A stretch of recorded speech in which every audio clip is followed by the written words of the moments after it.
Hello friends, home cook মঞ্জুতে আপনাদের সবাইকে অনেক অনেক স্বাগত। আজ আমার রেসিপিতে থাকছে পুঁই মেটুলি বা পুঁই শাকের ফুল। তো এই পুঁই শাকের ফুল বা পুঁই মেটুলির রেসিপি আজ আমি কিভাবে রান্না করছি এখন আপনাদের সাথে এটাই শেয়ার করছি। চলুন, তো আজ আমি বানাবো পুঁই মেটুলির পোস্ত। তো এই পোস্ত রান্না করার জন্য প্রথমেই কড়াইতে আমি সরষের তেল দিয়েছি। তেলটা গরম হয়ে যাওয়ার পর তেলের মধ্যে একটা শুকনো লঙ্কা আর কিছুটা কালো জিরে ফোড়ন হিসেবে দিয়েছি। ফোড়নটাকে একটু ভালো করে ভেজে নিচ্ছি, এতে করে ফোড়নটা থেকে খুব সুন্দর একটা গন্ধ বের হবে, তেলটার মধ্যে খুব সুন্দর একটা গন্ধ থেকে যাবে।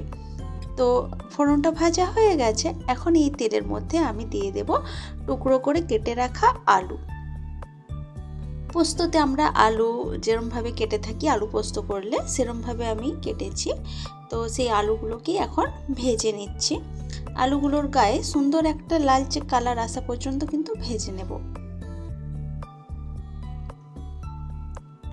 লালচে কালার কিন্তু ধরতে শুরু করে দিয়েছে। এখন আমি এর মধ্যে দিয়েছি টুকরো করে কেটে রাখা পুঁই মেটুলিগুলো, যেগুলো একদম ছোট ছোট করে টুকরো করে আমি কেটে রেখেছি, সেগুলোই দিয়ে দিলাম। এখন একই সাথে আলু আর পুঁই মেটুলিটা আমি ভেজে নেব। তো এখন আমি এর মধ্যে দিয়ে দিচ্ছি স্বাদ মতো নুন আর তার সাথে হলুদের গুঁড়ো। পোস্ততে অনেক সময় হলুদ গুঁড়ো না দিলেও চলে, অপশনাল, আপনাদের ইচ্ছে হলে দেবেন, না হলে না দেবেন, কোনো ব্যাপার না এটা।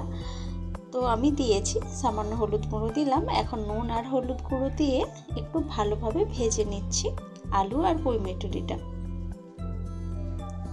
তো কিছুক্ষণ এইভাবেই নেড়ে চেড়ে ভেজে নেওয়ার পর এখন আমি এর মধ্যে একটা বড় সাইজের পেঁয়াজ কুচি করে রেখেছি, সেই পেঁয়াজ কুচিটাই দিয়ে দিলাম।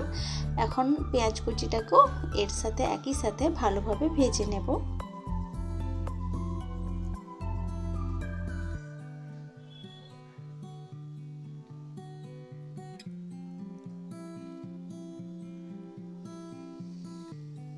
তো বেশ কিছুক্ষণ কিন্তু নেড়ে চেড়ে আমি সব কিছু একসাথে ভালোভাবে ভেজে নিলাম। এখন আমি এর মধ্যে দিয়ে দিলাম পোস্ত বাটা, যেটা আমি কয়েকটা কাঁচা লঙ্কা দিয়ে বেটে রেখেছিলাম। ঝাল যেমন যে পছন্দ করবেন সেই হিসেবে কিন্তু কাঁচা লঙ্কা দিয়ে পোস্তটা বেটে নেবেন। তো পোস্ত বাটাটা দিয়ে দিলাম, আর কাঁচা লঙ্কা একই সাথে বাটা আছে। তো ঝালের জন্য আমি কিন্তু কোনো গুঁড়ো মশলা মানে গুঁড়ো লঙ্কা ব্যবহার করছি না, কেন কি যে কোনো পোস্ততে কাঁচা লঙ্কার গন্ধটাই কিন্তু খুব বেশি ভালো লাগে। তো কিছুক্ষণ এইভাবে নেড়ে চেড়ে নেওয়ার পর এখন যে মিক্সিতে আমি পোস্তটা বেটেছিলাম সেই মিক্সি ধোয়া কিছুটা জল দিয়ে দিলাম, কেন কি আলু আর পুঁই মেটুলিটা সেদ্ধ হতে লাগবে। তো সেই হিসেবে কিন্তু জল কিছুটা দিয়ে দিলাম, আর জলটা একটু বুঝে দিতে হবে যাতে করে খুব বেশি জল না হয়ে যায়, কারণ একটু যেহেতু শুকনো হবে এই রান্নাটা, তো সেই জন্য বুঝে একটু জলটা দেবেন। তো জলটা দেওয়ার পর আমি ঢাকা দিয়ে রেখেছিলাম প্রায় 3 থেকে 4 মিনিট মতো। 3 থেকে 4 মিনিট ভালোভাবে ফুটতে দিয়েছি, তারপর দেখুন ঢাকা খুলে দিয়ে একটু নাড়াচাড়া করে নিচ্ছি, আর জল কিন্তু শুকনো হয়েই গেছে। এখন একটা আলু আমি কেটে দেখলাম যে ভালোভাবে সেদ্ধ হয়েছে কিনা, তো দেখলাম খুব ভালোভাবেই কিন্তু আলুটা সেদ্ধ হয়ে গেছে। তারপরে এখানে আমি দিলাম স্বাদটা ব্যালেন্স করার জন্য জাস্ট কয়েক দানা চিনি আর 1 চামচ মতো কাঁচা সরষের তেল।